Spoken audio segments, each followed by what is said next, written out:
बीते बुधवार को हुए राजीव नगर में सुहागन ज्वेलर्स के मालिक पर गोलीबारी को लेकर पटना पुलिस ने महज 24 घंटे में पर्दाफाश कर लिया। इस गंभीर अपराध की सूचना पर पटना एसएसपी द्वारा घटना के उद्भेदन एवं अपराधियों की गिरफ्तारी को लेकर पटना एसपी सेंट्रल के नेतृत्व में एक विशेष टीम का गठन किया गया, जिसमें राजीव नगर, शास्त्री नगर, दीघा एवं अन्य पुलिसकर्मियों को शामिल किया गया। गठित टीम द्वारा अनुसंधान के क्रम में यह स्पष्ट हुआ कि बीते साल 9 जनवरी 2021 को भी इसी ज्वेलर्स के सामने अज्ञात हथियारबंद अपराधियों द्वारा गोलीबारी की गई थी, जिसमें एक सरकारी शिक्षक सुशील कुमार को गोली लगी थी। इस कांड के अनुसंधान के क्रम में पेशेवर अपराधी पंकज शर्मा का नाम आया था, जो उस समय बेउर जेल में था। तत्काल टीम द्वारा पंकज शर्मा के संबंध में सूचना संकलन का कार्य प्रारंभ किया गया। इसी क्रम में सूचना मिली कि पंकज शर्मा इन दिनों रामनगरी राजीव नगर क्षेत्र में अपने गुर्गों के साथ देखा जा रहा है। तत्काल क्षेत्र की घेराबंदी कर गोपनीय सूचना पर संदिग्ध हुलिये की बाइक पर सवार 2 व्यक्तियों को पकड़ा गया। तलाशी के क्रम में इनके पास एक देसी पिस्टल एवं 2 जिंदा कारतूस बरामद हुए। इन्होंने अपना नाम पंकज शर्मा एवं प्रवीण कुमार उर्फ झुन्नू बताया। पूछताछ करने पर खुलासा हुआ कि सुहागन ज्वेलर्स गोलीकांड की वारदात इन्हीं लोगों ने अंजाम दी। घटना में इन दोनों के अलावा गोविंद थाना बिदुपुर, जिला वैशाली और उसके 3 अन्य अपराधी भी शामिल थे। पंकज शर्मा द्वारा अग्रतर खुलासा किया गया कि स्वर्णकार को मैं पूर्व में लूटे हुए स्वर्ण आभूषण बेचता था। इसी संबंध में इससे पुराना लेन देन बकाया था, जिसे 2-3 वर्षों से मांग रहा था। स्वर्णकार द्वारा इनकार किया जा रहा था। इसी के पूर्व भी मैंने इस पर हमला करवाया था, जिसमें एक अन्य व्यक्ति को गोली लगी थी। इस बार भी इसे मारने के लिए मैंने ही इस पर गोली चलवाई। गिरफ्तार अपराधी बंटी कुमार भी पूर्व में अपराधी पंकज शर्मा के साथ अपहरण कांड में जेल जा चुका है। जो कि प्रयोग हुए हैं और 2 मोटरसाइकिल जो कि घटना में प्रयोग हुए हैं वो रिकवर कर लिए गए हैं।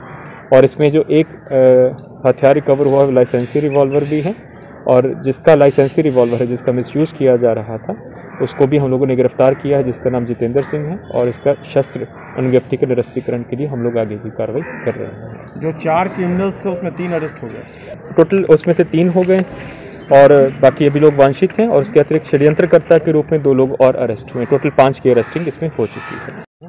हालांकि इस पर हम लोग बहुत कुछ तो भी नहीं बोलेंगे क्योंकि उसका वो भी चल रहा है। जो एसएस ज्वेलर्स के यहाँ पे घटना हुआ है तो उसमें अपराध कर्मी भी पकड़ा गया है।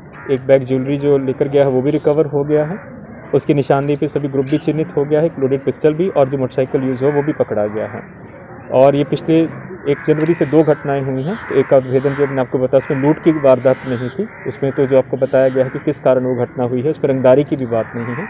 और आज की घटना ऑफकोर्स लूट की घटना है और बाकी उसका अनुसंधान चल रहा है। और बाकी जैसे ही आपको सब पूरा उद्भेदन हो जाएगा हम आपको उसकी जानकारी। कारोबारियों का कहना है कि आप फोन नहीं उठाते हैं कभी भी उनका। देखिए फ़ोन तो एक फ़ोन जब हम लोग किसी मीटिंग में होते हैं या फिर किसी सरकारी कार्य में होता है तो ऑफ कोर्स हम लोग फ़ोन नहीं उठा सकते हैं।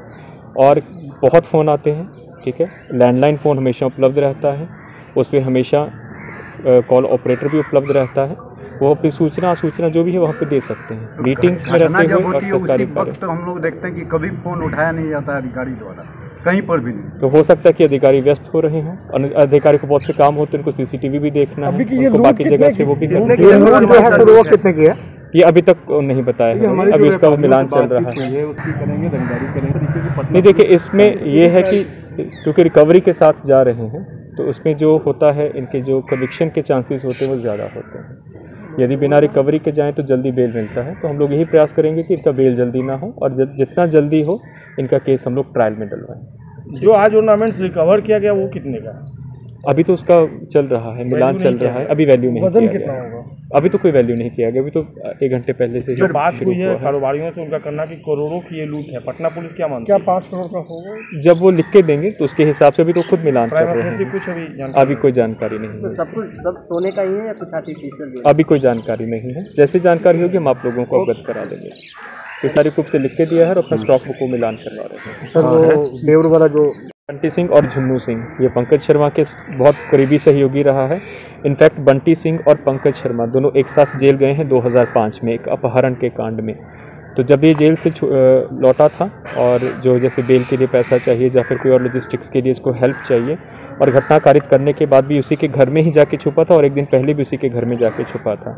इसमें जो बंटी सिंह का मित्र है जितेंद्र सिंह करके हैं, तो जितेंद्र सिंह के पास एक लाइसेंसी रिवॉल्वर है तो इसको जब हथियार की ज़रूरत पड़ी थी तो एक कट्टा लेकर गया था और उस रिवॉल्वर को ये वहाँ से लेकर घटनास्थल पर खुद गया था वहाँ पे पंकज शर्मा। क्योंकि जो आपका शस्त्र अनुज्ञप्ति होती है वो केवल आपकी आत्मरक्षार्थ उसके लिए होती है, आप उसको किसी आपराधिक कृत्य के लिए किसी को दे नहीं सकते हैं। तो बंटी के माध्यम से उसको जितेंद्र से लिया गया था तो षड्यंत्रकर्ता के रूप में, और उसको वहाँ पे हथियार सप्लाई करने के लिए और उसको शरण देने के लिए उसको इस कांड में गिरफ्तार किया गया। पंकज शर्मा उधार क्यों देता था पैसे? एक बार क्लियर करें, पैसे उधार राकेश कुमार सोनी को क्यों देता था पैसे? उधार नहीं देता था जी। जो चेन स्नैचिंग का जो काम करता था उसका जो चेन वगैरह वो उसी की दुकान पे जाके बेचता था, लूट का सोना वगैरह। और राकेश कुमार सोनी के यहाँ पे आज का नहीं तकरीबन 1 दशक से ही जब से है तब से वो कर रहा था। उसी में इसने बताया कि तकरीबन 40,000 रुपये इसका वहाँ पे फंसा हुआ था, जो इसकी ज़रूरत थी क्योंकि इसका बहुत से कांड में बेल के लिए इसका पैसा खर्च हुआ था, और उसी में जब वो नहीं दे रहा था तो उसको उसने टारगेट किया। तो लूट का सोना खरीदने पे ये जो दुकानदार है इसके ऊपर भी कार्रवाई? बिल्कुल, जो इसका कन्फेशन आया है उसके आधार पर इसका सत्यापन किया जा रहा है, और यदि ये बात की संपुष्टि होती है जो कि है तो उसके ऊपर अलग से हम लोग प्राथमिकी दर्ज करके आगे की कानूनी कार्रवाई करेंगे। पटना में एक से एक घटनाएं हो रही हैं, की घटना हुई, उसके बाद ये सुहास का हुआ, फिर अभी आज बकरगंज में हो गया है। ये क्या हो रहा है? मतलब अचानक से इस तरीके से ग्राफ बढ़ गया है और ज्वेलरी की दुकान ही निशाने पे है और जो व्यापारी हैं वो दहशत में है। देखिए आज वाला भी जो घटना हुआ है